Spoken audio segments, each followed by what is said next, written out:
All right, people. I've been trying to educate the West about this particular cult, religion, ideology, whatever you want to call it, for almost a decade now. But I'm not the only one.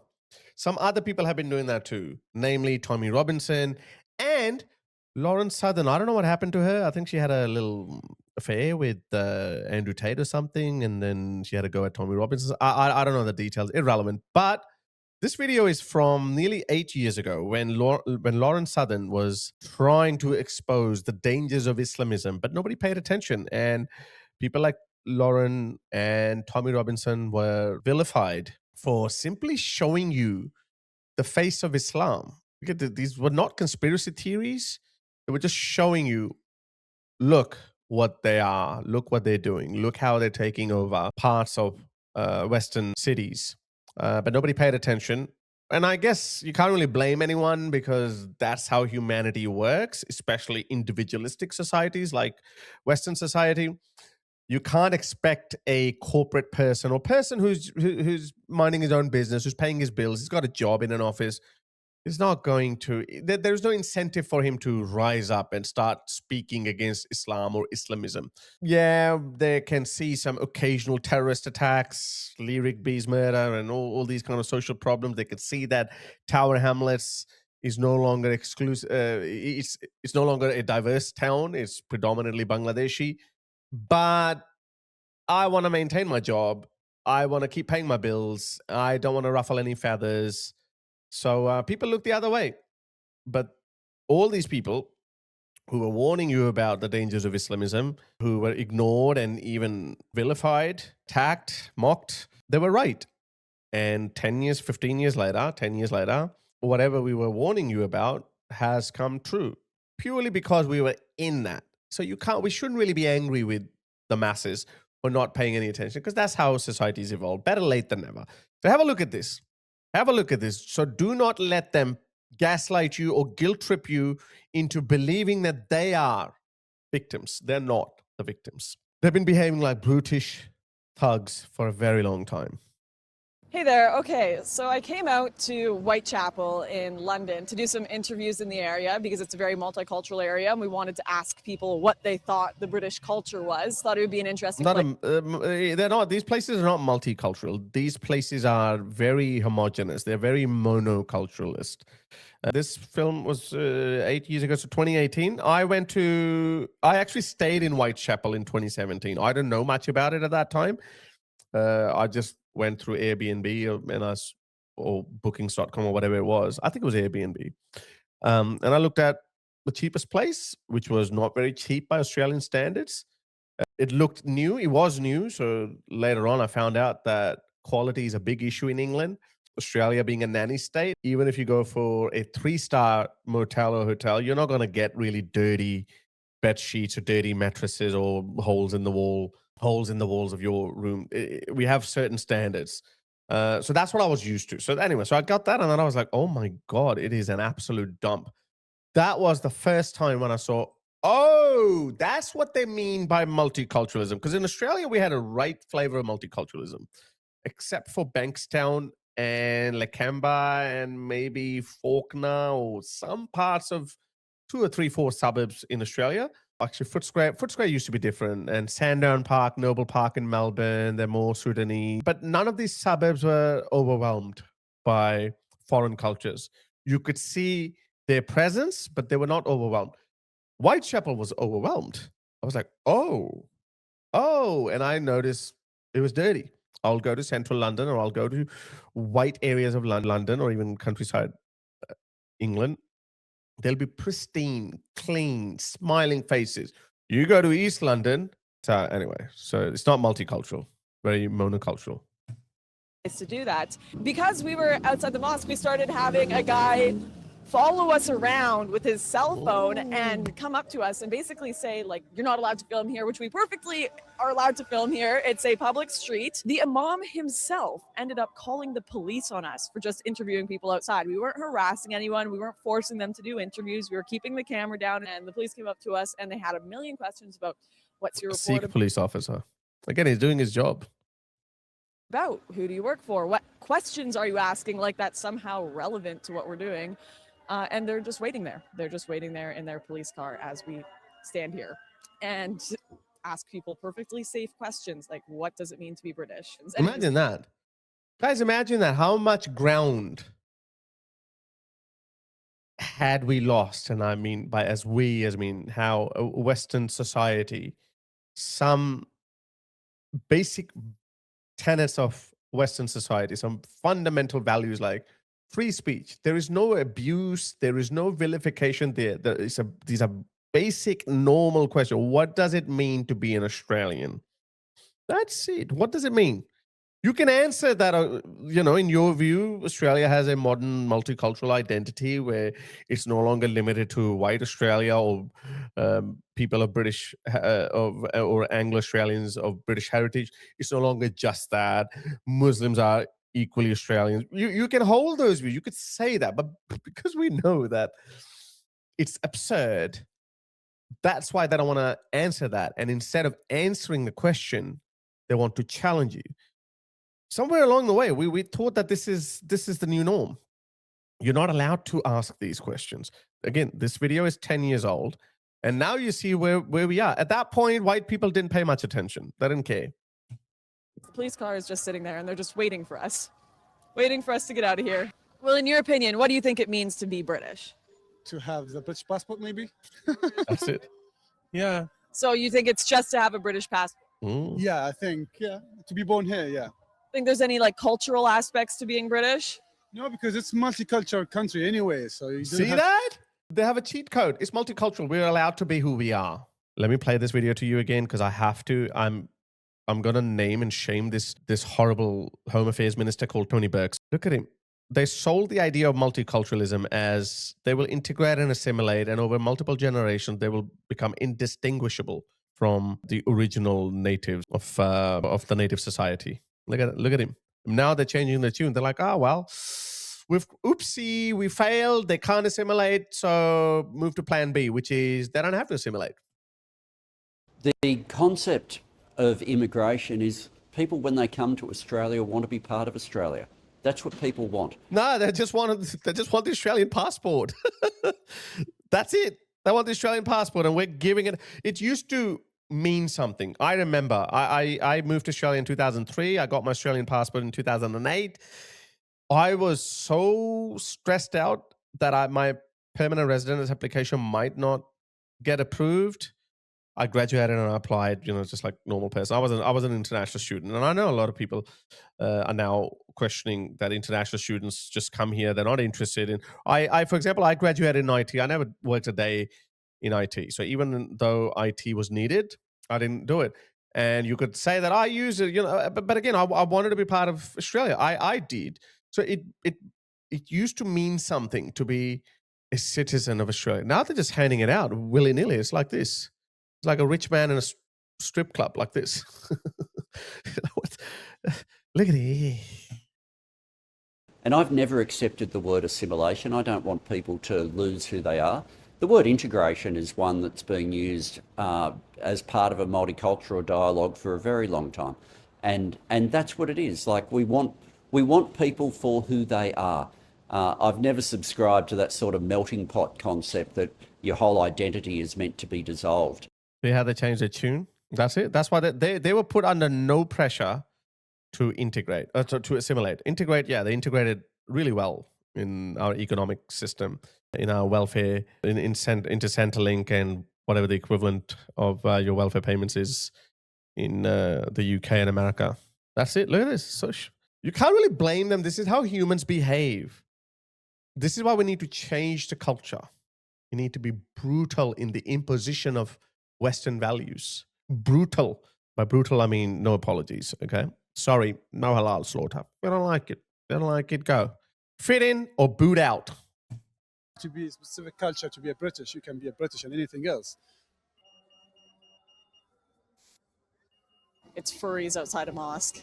Oh, look at them. What do they call them? People who dress as animals? They're called something. I forgot. What does it mean to be British? I think, for me anyway, British is being multicultural, a society which is multicultural, accepting people of different beliefs, different backgrounds. modern day British. Yet Muslims don't do that. They have a problem with Hindus and Sikhs and definitely white people. You think this is dishonesty on their part, or it's just? I say these are beliefs of convenience. So they would love multiculturalism as long as it supports them. But you ask him, oh, accept everyone. Then do you accept homosexuals? No, they don't. Look at this. 5 Pillars just conducted 5 Pillars, Britain's most favorite Islamist propaganda outlet. Look what they said.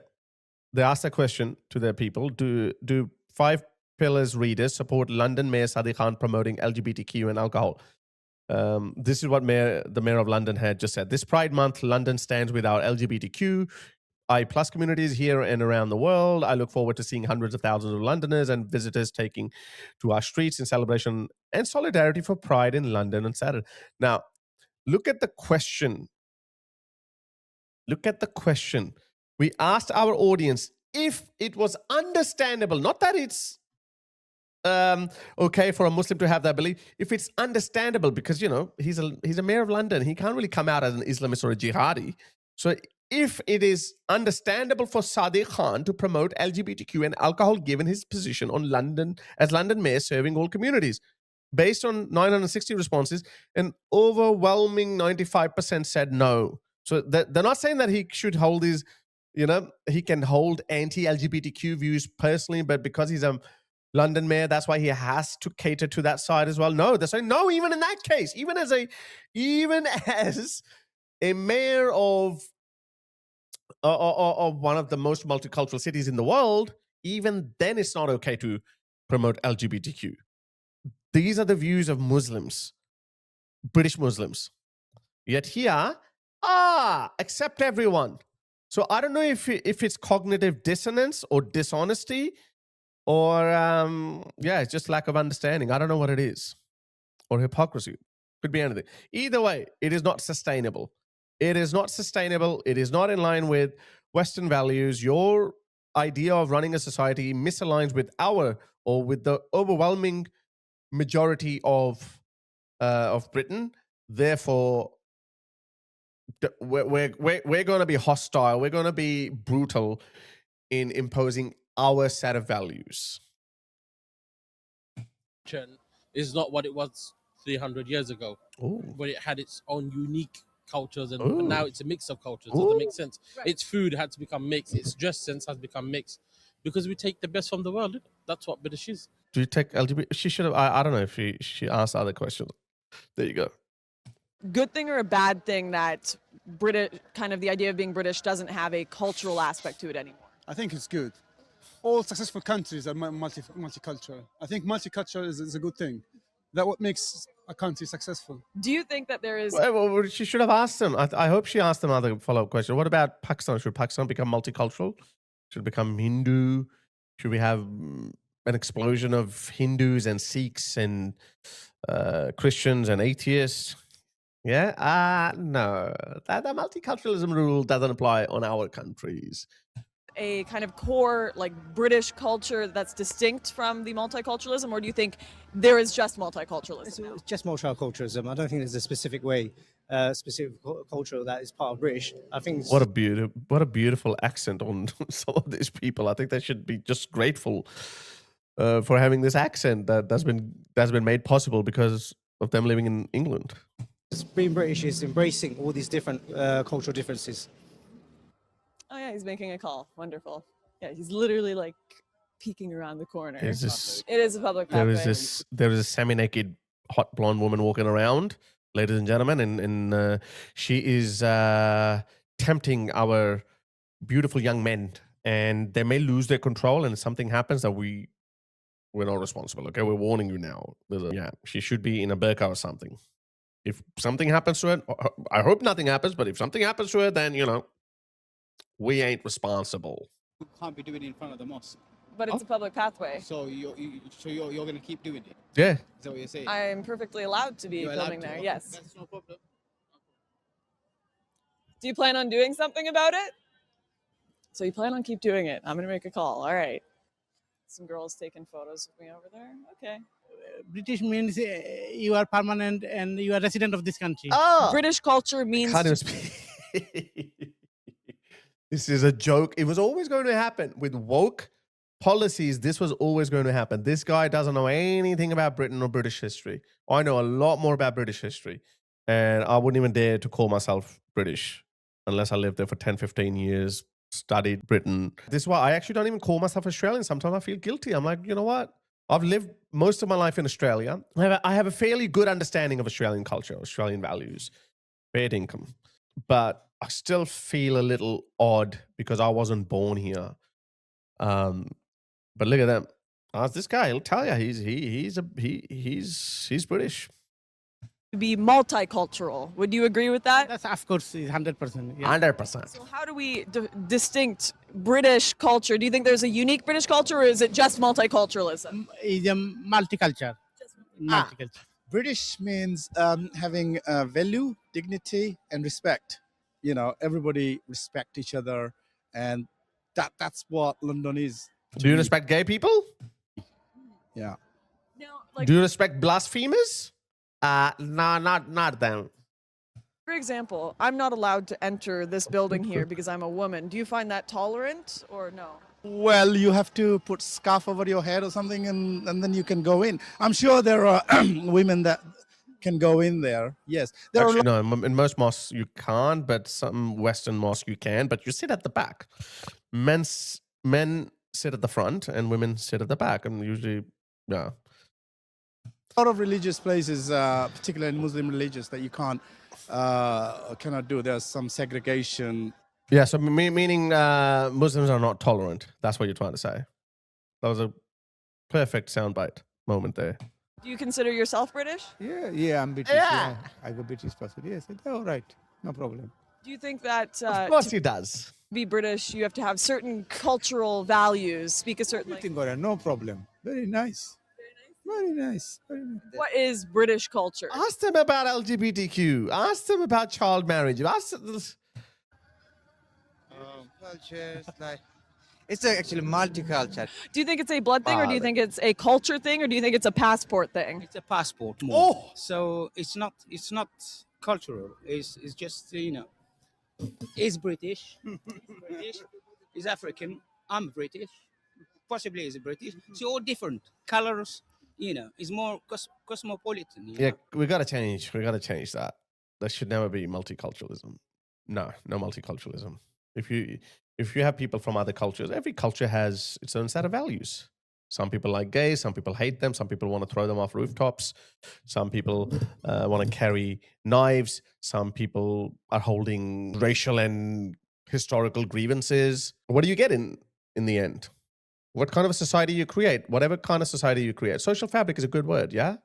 Social fabric. Why do we call it social fabric? Why don't we call it social islands? There's one culture there, and that's what makes up our society. These are social islands, not social fabric. Fabric is something that is connected to each other. Everyone is connected to each other. Multiculturalism has failed, guys, even though I might have been a beneficiary of it at some point, but I don't have to hold the same position. I mean, you can look at my skin, my color. I can't say Chinese, am I? So What? He contradicted himself. That's an interesting question. If I get a Chinese passport, does that make me Chinese? no, Why not? of course not, Why not? because you're not Chinese. Well, if I get a British passport, does that make me British? Bum, bum. Yeah, see, I think it's mostly ignorance. These people, they're not the smartest people in the world. You okay? What are you using this for? I just None make of your YouTube business. videos. Right, okay. There have been individuals in the past who've actually come in here and they don't actually display much British value. British value is about tolerance. I disagree. British value is not about tolerance?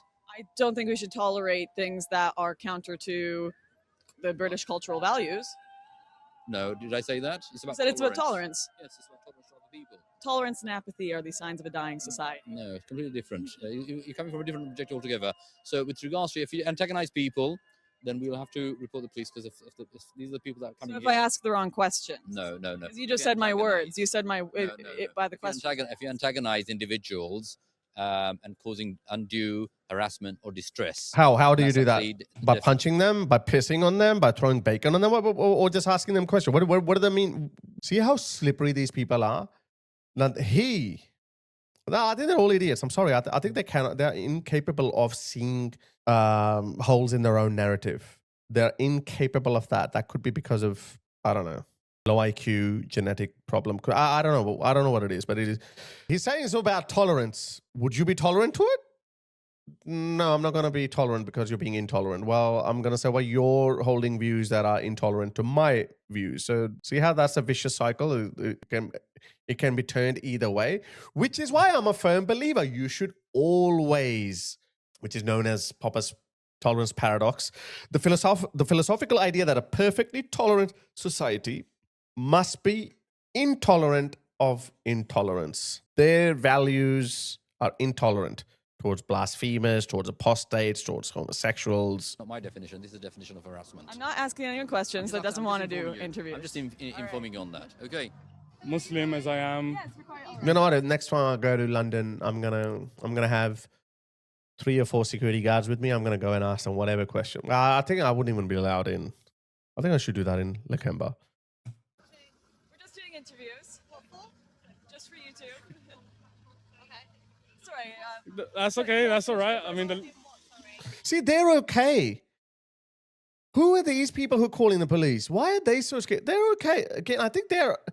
See, I think it's like a failed teacher knows the quality of his students because that teacher knows that he's been feeding BS to his students. So when an outsider is going to come and ask questions to the students, they're going to give stupid answers. See, he's okay. I don't think any of the interviewees had a problem being interviewed. None of them did. All of them were okay. Only one of them got that stupid gotcha moment, like, oh no, you can't be Chinese if you get a Chinese passport, but you can be British if you get a British passport. It's like, oh, huh? That was the first light bulb moment in his head. We probably didn't think about it, but most people are okay. This is what I'm saying. Like, I am seeing a lot of Sikhs who are saying, yeah, there shouldn't be no kirpans, there should be no special privileges. A lot of Sikhs are saying that. Indian Sikhs are saying that. But the Sikh Council or the Sikh Society of Britain or something, they are giving out these statements after statements. Like, whoa. Who made you the representative of these people? Very strange. It's very strange. But again, guys, we don't have to get into those nitty-gritties or the nuances of why these people are behaving. You just got to stand firm to your value system. We're just asking people their thoughts on British culture. do we have to move on or do we have to stop? No, we actually had a complaint from the imam in the mosque. Really? The imam complained? Yep. Oh, about what have we done? That you're harassing the congregation here. No, harassing. He just came out and he's quite happy to talk to We do want to carry on. Maybe not as close to the entrance. Why? Do you see that? There was no burden of proof. There was no demand of proof from the imam. Like he should have been harassed that, hey, you wasted police's time by leveling false accusations. See, this is what we're talking about, these DEI training modules. Something happened around 15, 20 years ago. They were saying, oh, we got to be careful when we're dealing with racial or ethnic or cultural minorities. We got to take their word. Why? He just made a false claim. We saw the whole thing. She was just asking questions. Even none of the interviewees felt threatened or harassed. This is why I say this culture of appeasement, the DEI training modules, they have to be thrown out the window. And Henry Nowak's murder has proven that. There are a lot of calls. A lot of police officers have come out and said that, you know, we were bombarded with these anti-racial discrimination, white privilege, woke training modules, and we're going to see. And this is the reason why they haven't sacked any of the police officers who attended Henry Nowak's murder scene. Only one of them has resigned voluntarily because they couldn't sack them, because he would say, "Hey, look at this! This is the training module. We were told to treat different racial groups differently." Maybe slightly further away. Just I don't know. Yeah, sure. There's just lots of people to interview. Further down. Then you might not get people obviously hopefully not calling us again. Obviously because you're right outside the mosque. And? Well, we were walking around actually. We just stopped because there were a lot of people. outside Yeah, and? Tesco's or something. It might be a bit different. All right. But it's been lovely chatting. It has been. I didn't feel harassed in any way. There you go. Okay. We're literally going to get arrested for standing outside a mosque. Wow. Okay, wow. Can you see that, guys? This is disgraceful. I'm going to quickly play this video of Lawrence Southern in Lemba, a Muslim suburb of Australia. Look at this. I'm headed to an area called Lemba in Sydney, Australia, and it's supposed to be a very high Muslim population area, kind of like Markslow or Molenbeek in Europe. I think that in Australia, the no-go zone areas wouldn't be as bad as Europe just because they've got less mass immigration, but I've heard some pretty bizarre stories about riots, about attacks, kind of grooming gangs in Lemba as well. So I want to see what's actually going on there. Is this actually a no-go zone? Or is it integrating perfectly? The only way I get to know these things is if I go on the ground and check it out. So let's see what we find out in Lemba. As soon as we arrived in Lemba, things were tense. There were heads turning, people coming out of shops to look at us and find out what we were doing. Men started yelling in Arabic across the street at us. I hadn't even been in Lemba 10 minutes before someone had tipped off the media, and they came running to combat me and tell me this was a perfectly safe area and I had nothing and no reason to be there. Almost immediately, the media's story was proven to be wrong. As we went to go for a walk to the local mosque, a very high-ranked police officer came up to me and begged with me, do not go there. Southernism? Speaking. Inspector Rick Ages from KMC Police. Yep. I've been informed that you're intending to attending the Lemba Mosque. Is that correct? I actually have no intentions of attending. I was just planning on walking through the streets and seeing how the culture was here. Yes? Yep. Are you satisfied with that? Yep. So where do you intend on walking to now? I was just going to walk. This question should never have been asked. Never. Should never have been asked. Who decided that we got to... This is why we say that no special privileges. No special privileges. The West lost its spine somewhere along the way. I think 2010s was the worst decade. Obviously, the tide has turned and we are starting to regain control in the 20s. Nobody paid attention to this. Pauline Hanson was nowhere in the polls. There were no conservative voices. Even the so-called conservatives, the Tories in Britain, they had shifted so far to the left. They were following Blairite ideology. Here in Australia, our coalition, Nationals and the Liberals, they had also shifted to the left. So because they're like, we're not going to...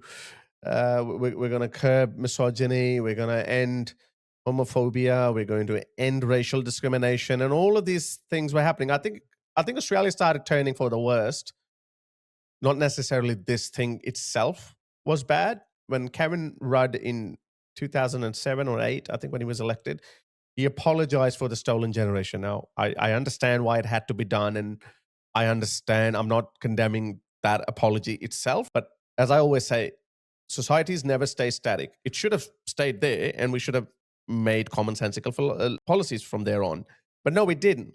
Societies keep evolving or devolving. They keep going in one or the other direction. They keep going in a direction. They never stay static. So we started appeasing and bending over backwards from 2007 onwards. And both sides of the political spectrum. Nobody could condemn Kevin Rudd. The coalition or the Liberals couldn't condemn Kevin Rudd for making that apology. There was a bipartisan support for it, for understandable reasons. But here we are. Now, wherever we go, we have to make a declaration that we acknowledge. You go to cafes, and there's a board there that says, we acknowledge that Aboriginal people are the custodians of this land. This is overdoing it. In Victoria, they've started removing the Australian flag, and now we have the Aboriginal flag, the LGBTQ flag, and the local council flag, but not the Australian flag. I thought the Australian flag was meant to represent all of us. The Aboriginal flag represents the Aboriginal community, the LGBTQ reflects them, and what about me? My only identity at the moment is I am an immigrant Australian. I'm a patriotic Australian who puts Australia above everything. Where's my representation? So yeah, sorry, this police officer is a disgrace. I'm sorry. Walk out and check how the mosque was. Check where the mosque was? Yeah. Would I not be allowed to attend if I wanted to? I've got grave concerns that you may cause an imminent breach of the peace down there. So I'm asking you not to Oh, attend. yeah, mate? Don't go Why there. would I cause a breach of the peace? Because it's highly religious down there. Isn't this Would it be me Australia? causing a breach of the peace, or would it be the people there? Well, your presence may cause them to be, be offensive and be objective to your attending there. And so that would be them being offended by me. Can you not interview me? Why? He's embarrassed. He knew that he's gonna get. He knew he's defending the indefensible. The local community walk around here without Well any done. fear. I walk around here without any Right, but fear. I'm a critic of Islam. Yes. So I can't be in this multiculture because my culture is allowed to have free speech and Okay, criticizes I understand Islam. you have your own beliefs and you're allowed to have your own beliefs. I have no issue with that. I'm asking you not to attend down there because I have a fear that you may cause an imminent breach of the peace. In doing so, you may commit an offence. Am I allowed to walk through the area? I'm asking you not to go down the Howden Street. You're asking me, but do I have the legal right to walk down this area? Yes. At this point in time, no. I know you're walking away, but I would like to do some interviews. Would I be allowed to do interviews? No, you're not welcome in there. No, I'm not. No. Just to do interviews on the street. Am I allowed to? No. Why not? Because I'm asking you not to. Is it, under what law are you telling me not to go there? I'm a free citizen. I don't think she was Australian citizen, but I think still same rules apply. I just would I be allowed? Okay? No cameras, nothing. Would I be allowed to talk to people and criticize Islam? No. Why? Because I'm telling you, no, you're committing an offence. Why do you need to do it here? Because this is a highly Islamic area. What questions do you intend asking? Could I not talk to people and criticize What Islam? question? Why do you want to? Why do you want to criticize Islam? Like I said, if you're inside, I have fear that you're going to cause a breach of the peace. No, you have fear people will be offended by me. No, yeah. Yes. Thank you. And you're committing a breach of the peace. I've given you that warning, and if you do that, you may be breaking the law. Do you understand that? Yep, I understand it. I perfectly understand. As far as I'm concerned, you have Sharia law here. As far as I'm concerned. We'll go to jail if we talk to people. As far as I'm concerned, they have Sharia law here. I was told if I talk to people, even if I put all my cameras away, I can't criticize Islam to people here on a... She's not even allowed to go and ask questions, kind of like how she did in front of the East London Mosque. public street in Australia, in Sydney. Don't tell me you don't have no-go zones. Don't tell me this is a multicultural country. Lemba is a monoculture, and it is one that does not allow critique of Islam. It is one that does not allow free speech because it is conquered land. It's conquered land. Time to regain control, guys. Yeah, don't give them an inch. Every time you give them something, you lose something. Every time you make an exception for this culture or that culture, okay, we're going to be sensitive towards their religion, but we have a rich history, centuries long traditions of criticizing religions, Christianity. But for Muslims, we're gonna sweep out one of our fundamental values of free speech under the carpet just to appease them. No, don't do that. We've seen the result of it. And hardly anyone can say that it has produced good results.